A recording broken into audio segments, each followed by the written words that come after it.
అందరికీ నమస్కారం. విక్రమార్కుడు మళ్లీ చెట్టు వద్దకు తిరిగిపోయి దానిమీద ఉన్న శవాన్ని దించి భుజం మీద వేసుకుని మౌనంగా శ్మశానం వైపు నడవసాగాడు. రాజు పట్టుదలను పరీక్షిస్తున్న బేతాళుడు, రాజా, శక్తి సంపన్నుడవైన నిన్ను చూస్తుంటే నాకొక కథ జ్ఞాపకం వస్తున్నది. ఆ కథ నీకు చెబుతాను, శ్రద్ధగా విను అంటూ చెప్పడం ప్రారంభించాడు. పూర్వం దక్షిణ దేశంలో ఒక కాపు పెద్దకు ఒక కుమారుడు, ముగ్గురు కుమార్తెలు ఉండేవారు. తండ్రి కుమార్తెల ముగ్గురు ధనికులను చూసి పెళ్లి చేశాడు. కాపు కొడుకు ఇంకా పెళ్లి చేసుకోలేదు. తన చెల్లెళ్ళు కాపరాలకు వెళ్ళిన ఒక ఏడాదికి కాపు కొడుకు వారిని చూడటానికి బయలుదేరి మొట్టమొదట పెద్ద చెల్లెలు ఇంటికి వెళ్ళాడు. ఏమే అమ్మాయి, నువ్వు నీ భర్త కులాసాగా ఉంటున్నారా అని అన్న చెల్లెలను అడిగాడు. ఏం కులాసాలే అన్నయ్యా, మీ బావమరిదికి బోలెడంత డబ్బున్నది కాని చేసేటందుకు పని లేదు. ఆయన గొప్ప విలుకాడు. నేను స్నానం చేసి బొట్టు పెట్టె ముందు పెట్టుకుని కూర్చోగానే ఆయన విల్లు బాణము తీసుకుని నా బులాకి కేసి కొడతాడు. పొరపాటున గురి తప్పి బాణం నాకు తగులుతుందేమోనని ఎప్పుడూ భయపడి చేస్తున్నాను. ప్రాణాలు అరచేత పట్టుకుని బతుకుతున్నాననుకో అని చెల్లెలు అన్నతో చెప్పుకున్నది. అదా సంగతి, నీ మొగుడికి నేను పని కల్పిస్తాలే, భయపడకు అని చెప్పి కాపు కొడుకు రెండో చెల్లెలని చూడబోయాడు. ఏమే అమ్మాయి, నువ్వు నీ భర్త కులాసాగా ఉంటున్నారా అని అతని రెండో చెల్లెల్ని అడిగాడు. ఏం కులాసాలే అన్నయ్య, మీ బావమరిదికి బోలెడంత డబ్బు ఉన్నది కాని చేసేటందుకు పని లేదు. ఆయనకు దివ్య దృష్టి ఉన్నది. 3 లోకాలలో ఎక్కడ ఏం జరుగుతున్నా ఆయనకు కనిపిస్తుంది.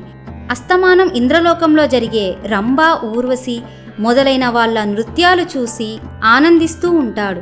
మన ప్రపంచంలో ఉండనే ఉండడు. ఏం చెయ్యాలో నాకు పాలుపోవటం లేదు అని రెండో చెల్లెలు తన అన్నతో చెప్పుకున్నది. అదా సంగతి, నీ మొగుడికి నేను పని కల్పిస్తాలే, దిగులు పడకు అంటూ కాపు కొడుకు తన కడగొట్టు చెల్లెల్ని చూడబోయాడు. ఏమే అమ్మాయి, నువ్వు నీ భర్త కులాసాగా ఉంటున్నారా అని అతను తన ఆఖరు చెల్లెలని అడిగాడు. ఏం కులాసాలే అన్నయ్యా, మీ బావమరిదికి బోలెడంత డబ్బు ఉన్నది కాని చేసేటందుకు పని లేదు. ఆయన వాయువేగ మనోవేగాలతో పరిగెత్తగలడు. పొద్దున్నే లేస్తూనే కాశీకి పరిగెత్తి విశ్వేశ్వరాలయంలో దీపారాధన చేస్తాడు. అక్కడి నుంచి రామేశ్వరానికి పరిగెత్తి అక్కడా దీపారాధన చేస్తాడు. ఆ తరువాత తూర్పు సముద్రానికి, పడమటి సముద్రానికి వెళ్ళి స్నానాలు చేసి రాత్రికి ఇల్లు చేరుతాడు. ఇటువంటి మనిషితో ఎట్లా కాపురం చేయాలో నాకు తెలియకుండా ఉన్నది అన్నది ఆఖరి చెల్లెలు. అదా సంగతి, నీ మొగుడికి నేను పని కల్పిస్తాలే, విచారించకు అంటూ కాపు కొడుకు ఇంటికి వెళ్ళి ఒకసారి వచ్చిపోవలసిందని చెల్లెళ్లకు, బావమరుదులకు కబురు చేశాడు. వారు కొద్ది రోజుల్లో కాపు కొడుకు ఇంటికి వచ్చారు. కాపు కొడుకు బావమరుదులను కూర్చోబెట్టి, మీరు ముగ్గురు ఎంతో శక్తిమంతులై ఉండి కూడా మీ శక్తులను వృధా పోనిస్తున్నారు. ఇదేమీ బాగలేదు. 1 నెల రోజులు ప్రయాణం చేసి మీరు చోళదేశం వెళ్ళినట్లయితే మీ ముగ్గురికి చక్కని పని కలుగుతుంది. మీ శక్తి సామర్థ్యాలు ప్రపంచానికంతకూ తెలుస్తాయి. కనుక మీరు వెళ్ళిరండి అన్నాడు. వారు ప్రయాణానికి ఒప్పుకొని బయలుదేరి కొంతకాలానికి చోళదేశం చేరారు. వారక్కడికి వెళ్తూనే పేదరాశి పెద్దమ్మ ఇంట దిగి పెద్దమ్మతో, అవ్వా, ఈ ఊరి విశేషాలేమిటి అని అడిగారు. పెద్దమ్మ నిట్టూర్చి, విశేషాలేమున్నాయి నాయనల్లారా, మా రాజు కూతురు పెళ్లి చేసుకోవడానికి పేచీ పెడుతున్నది. వాడని దేవపారిజాతపు పుష్పాలు తెచ్చి ఇచ్చిన వాణ్ణి తప్ప మరెవరినీ ఆమె పెళ్లాడదట. దేవపారిజాతాలు ఎక్కడ ఉన్నాయని, ఎంత దూరాన ఉన్నాయని, వాటిని వాడేలోపుగా ఎవరు తెస్తారని మా రాజుగారు దిగులుతో మంచం పట్టారు అన్నది. శక్తిమంతులు ముగ్గురూ కూడబలుక్కొని రాజు దగ్గరికి వెళ్ళి, మహారాజా, మీ కుమార్తె వాడని దేవపారిజాత పుష్పాలు తెచ్చిన వాణ్ణి పెళ్లాడతానన్నదట. వాటిని మేము తెస్తాము అన్నారు. అంతకంటే కావలసిందేమిటి, అలాగే తీసుకురండి అన్నాడు రాజు. వారు ముగ్గురూ కలిసి ఊరు పొలిమేర చేరుకున్నారు.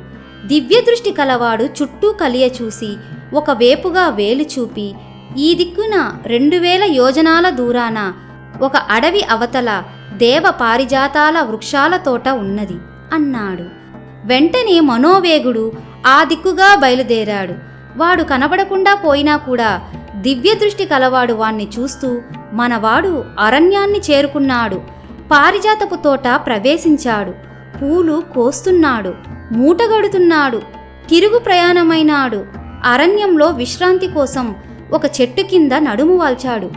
అమ్మయ్యో, పులి పక్కనే ఉన్న పొదలో నుంచి మనవాణ్ణి చూస్తున్నది అని వాపోసాగాడు.